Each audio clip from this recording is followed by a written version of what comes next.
As a सनातनी मेरा भविष्य क्या है? सनातन का भविष्य बिल्कुल डिफरेंट है। सनातन का भविष्य विश्व गुरु का भविष्य है। यहाँ कुछ और ही हो रहा है। एक तरफ तो ये जो मुस्लिम जो है ना, इनका एक तरीके से साम्राज्य स्थापित हो रहा है। एक at the same time this is the time of rise of Sanatan. दुनिया में बस समझो मेजरली 2 ही धर्म बचेंगे। अभी ये सनातन के भी राइज का समय है।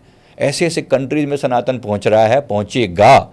और हम गर्व से कह सकते हैं एज ए सनातनी होने के नाते कि हमारा आज अब हमारे सनातन को बचाने वाले, हमारे सनातन का झंडा ऊंचा करने वाले लोग हमारे देश में हैं। हमारे लीडर्स हैं, पीएम आदरणीय हमारे मोदी जी, आदरणीय योगी जी और ऐसी ऐसी हस्तियां यहाँ पर मौजूद हैं। अब हमारे सनातन को पूरा वर्ल्ड जानेगा। और मैं गारंटी से बोल रहा हूँ ऑन कैमरा कि विश्व गुरु तो आज हमें अगले 5 साल के अंदर अंदर हम स्थापित हो ही रहे हैं। As a India, as a Bharat, दुनिया हमें मान रही है इस बात के लिए। एट द सेम टाइम हिंदू राष्ट्र बनने की जो परिकल्पना हम करते हैं, कहीं ना कहीं ये भी होता हुआ दिख रहा है, लेकिन जल्द नहीं। ये अगले 10, 12, 15 साल लग सकते हैं, क्योंकि बहुत संघर्ष है इसमें होने में। पर हाँ, होता हुआ दिख रही है कि चीज़ें वो भी होंगी कभी।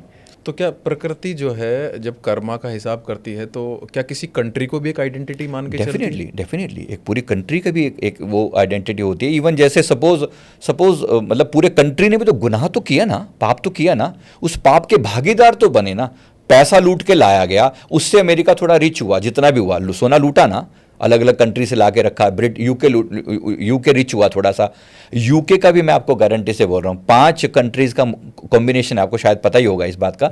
मतलब 5 कंट्री मिलकर यूनाइटेड किंगडम जिसे बोलते हैं, ये यूनाइटेड किंगडम के 5 के 5 टुकड़े वापस ना हो जाएगा तो मुझे बोल देना आप। ये मैं आज ऑन कैमरा बोल रहा हूँ कि ये they will break into pieces now.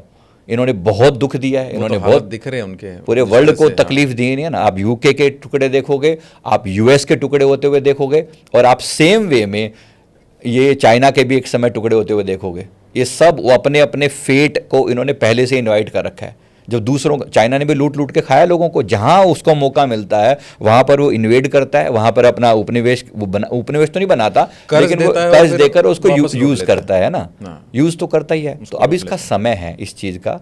प्रकृति जब वापस करती है ना, और ये देखना अभी जिस कंट्री, इन्होंने एक चीज़ और जो बहुत बड़ा पंगा, भविष्य मालिका में भी लिखा हुआ है कि 2045 तक यूरोप के लगभग सभी देश पूरी तरह से मुस्लिम हो चुके होंगे। ये यूरोप की बात कर रहा हूँ मैं, यूरोप की बात कर रहा हूँ। ईसाई कंट्रीज की बात कर रहा हूँ मैं, ईसाई कंट्रीज की बात ही कर रहा हूँ, जो कि पूरी दुनिया में अपनी मिशनरी के जरिए प्रचार कर रहे हैं। यस, आप खुद देखोगे होता हुआ। ये बात भविष्य मालिका में भी लिखी है, और कहीं ना कहीं आज के आंकड़े भी गवाही देते हैं।